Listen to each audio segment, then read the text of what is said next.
Okay. Just wanted to let you know that this is a current radar image of Florence. I'll pop back on the wind one here in a second, but made landfall at Wrightsville Beach. But if you've noticed over the past hour or so, just little movement, maybe a slight drift to the south. So our main message with this update, and Sarah will update you on the flooding, is that things are going to remain the way it is for a while, for a long time. You can see that the heavy rain continues to rotate back into our area. I just got off the phone with Drew up in Dare County. For you folks that are out of the woods more, up Washington County, the Outer Banks, you folks will see outer bands rotating through, and that's why we have a tornado watch. So everybody will be impacted, continue through the rest of today. We have a tornado warning now down east Carteret County. So again, tornadoes will be a possibility in addition to the heavy rain and wind. Show you a little bit different perspective on the some of the things that we're seeing outside right now. Some of the, wind speed sustained still 30 to 50 miles per hour, the southern part of our area. So the main point of emphasis is that things will not change very quickly. I can email you this link if you're not, if you don't have it, but really encouraging the use of our hourly weather graph. I know we're getting some calls from you folks asking, when will the wind die down? Main message is it's going to take a long time. This is Morehead City. I won't do everyone on this briefing. Reach out to me, but you could also pull this up on your own if you have internet. So this is the next couple hours.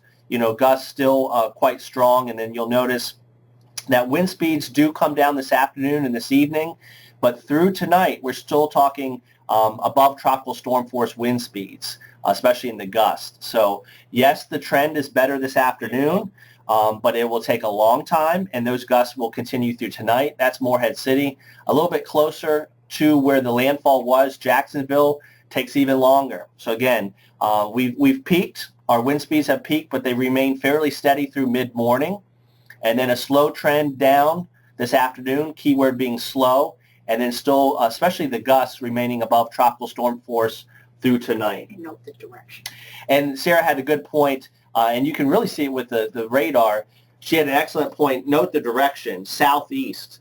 So some of you folks that maybe weren't seeing issues with surge, or maybe through the night you weren't having certain type of issues, those may increase through the day because of that southeast wind direction. So our wind direction has shifted around a bit, and that will change where some of the surge is and where some of the water issues are as well. So excellent point from Sarah with that. And we'll hop into the briefing now. We just want to show you a couple of live things that we were kind of seeing that we wanted to point out.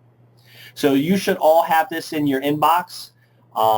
If you don't, reach out to us and let us know. But again, the key words of emphasis: remaining near peak intensity wind speed wise for at least a couple more hours through mid-morning, and then gradually coming down, but staying quite elevated as we head through tonight. And flash flood water issues have remained unchanged.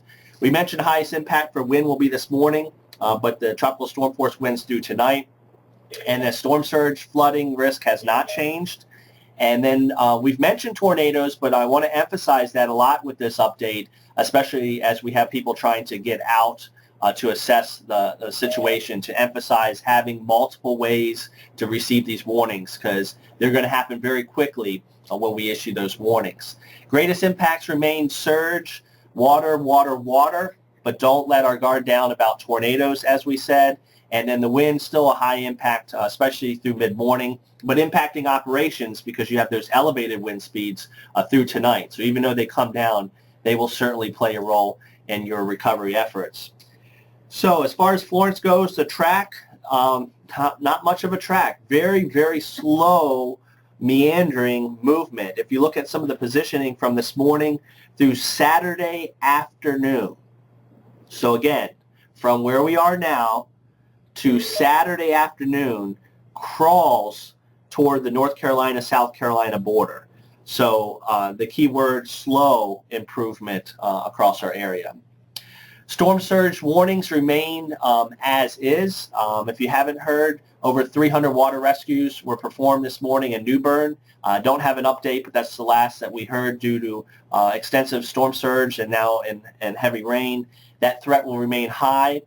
Again, as that wind field remains across our area, it will remain elevated. And the other period of concern, watching the tide cycles, so watching the next high tide. About noon to 1 with that, so keep that in mind. So at this point, I'm going to turn it over to Sarah, and you're going to be hearing a lot more from Sarah and maybe less from me in the coming days as we continue with the water threat and then just continue with that. Thanks, Eric. Good morning, everybody.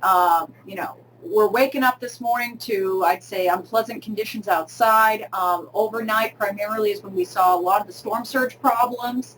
Many of you are still dealing with the ramifications of that. We're coming down from our tide cycle a little bit, so we're seeing some relief in some areas.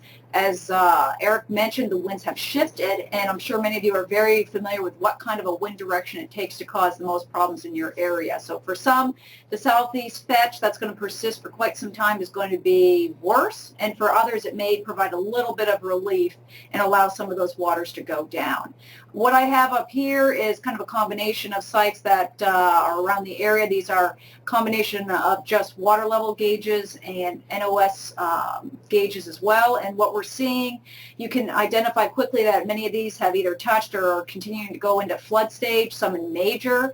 Will be interesting to hear what kind of impacts are resulting. We've heard a lot of stories of water rescues. Continue to be on guard. We have a whole other high tide cycle to go through sometime around 12 to 1 this afternoon. A lot of concern, and in some situations we're looking at worse storm surge flooding with this next high tide. And then as that wind speed gradually comes down, by the time we have our next high tide, we're expecting it to not be worse and hopefully better. So at least the trend will be favorable once we get through this afternoon's high tide, but certainly a really huge risk. We've been emphasizing this for days, the threat of the water, storm surge, and the freshwater flooding. So more information is available on these if you want to go to our AHABS page, and you can look at some of these gauges specifically just to see the trends. All right, going into the other aspect of the water, the freshwater flooding threat. We have a flash flood emergency for Carteret and portions of Craven, Pamlico, and Jones. The emphasis there is that this is catastrophic flooding, okay? That this is taking it to a whole nother level. This is a lot more than your nuisance and maybe a few little properties are inundated. This is certainly elevating things. We have had over a foot of rainfall as of 6 a.m. here at the office, and it's been raining heavy ever since. So we are probably approaching, close to that 1.5 feet just here in Morehead. That heavy rain is persisting. You saw the radar image with those bands with very torrential rainfall. And those of you north of Highway 264, you're not out of the woods. And we've emphasized this day after day that, yes, you're not expected to get the heaviest rain because you are displaced from the center of that storm, but those rain bands just keep coming in, and they've got some really heavy rain. So we don't want to disregard the threat up there, but at this moment, this is a map showing where we have existing flash flood warnings, which will very likely be reissued and continued well into tomorrow. So just a heads up on that if you're not aware about where the warnings are. Okay, as of 7 a.m., and I apologize, we're still collecting data, so we don't have a more localized graphic for you. This is from the Southeast River Forecast Center, but you can see that the last 24 hours from 7 a.m. yesterday to 7 a.m. today shows those areas of very heavy rainfall. You're seeing some 3 inches or more all the way up to the Albemarle Sound. So as we had been emphasizing, those areas are not out of the woods. But of course, the higher rainfall amounts are in those areas, especially where we have the flash floods and the flash flood emergency. So, and conditions are expected to remain unchanged for the most part in regards to rainfall. So expect an extremely wet day, rain on and off, or primarily on for the entire extent of the day. Maybe you'll get a few breaks in the rain bands, but very wet day, expecting a lot more additional rainfall, which leads us into this graphic. Those of you north of 264, this is a broad brush because we really don't know exactly where those bands are going to line up, but you could see 4 to 6 inches in one band. It may just be kind of a skinny, thin line cut across part of your county. So we're not exactly sure on that, but I'd say for broad brush reasons, you know, you can all anticipate something like 4 to 6 inches at the very least. Moving further south, and those of you in Greenville and Washington, you're kind of at that critical tipping point. You're on the cusp of, are you going to be the heavier rain closer to a foot, or are you going to be on the side of 6 inches or less? We can't cut it that thin. Right now, we're continuing our forecast. Actually, the forecast has come up a little bit, which is why we've been hedging the last few days about the risk is certainly still there for freshwater flooding and potential river flooding. With the rainfall amounts coming up a little bit up there in the TAR and the news, we continue to emphasize we have a risk for moderate and potentially major flooding in those basins. But we're going to have to see how things progress today because a lot of this rain has yet to hit the ground.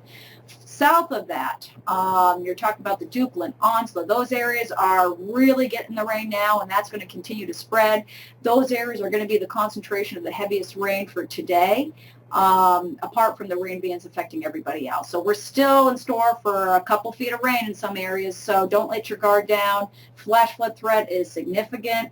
And then we're going to turn our attentions to the river flood threat. We have some river flood warnings in effect already. At this point, nothing has reached a critical level. Pollocksville is being affected by storm surge as well as freshwater. We're expecting that to probably be the first one to reach major flood. But again, we're going to be monitoring all of these very closely, and so should you. I'm going to kind of skip through this since we've already covered this repeatedly the last several days. I just wanted to point out that for Chinkapin, believe it or not, they're actually bringing the crest up even higher. Negligibly in some instances, but it's still, the trend is not a favorable one. We're at 24.5 feet, and that's a foot above Floyd. So certainly a very serious situation developing there in Dukeland County. Otherwise, the forecasts remain on track. Hopefully everyone has already taken their preparations. Kinston, the forecast has come up a little bit. We're getting closer to that major flood stage, as we've been discussing, as a high likelihood of occurring. Hookerton, same thing. Now we're looking like we're very likely to go into moderate flooding. So things are again trending in the direction we don't want to see, but one that we have been kind of concerned about and highlighting for the last several days. So unfolding event, we're going to continue to watch it, and I'll pass it back over to Eric at this point. All right, Sarah, thank you very much. Last thing we want to highlight, and again, to really emphasize it, I hope we did from the start, you folks that may not have gotten as much rain and you're more on the periphery right now, and for everybody, as these bands continue to rotate in from the southeast, very concerned with the potential for tornadoes. For folks that, we just want you to have multiple ways to get a warning because we're very concerned with this threat as we head through the day. In fact, the tornado watch is up through 5 o'clock this evening.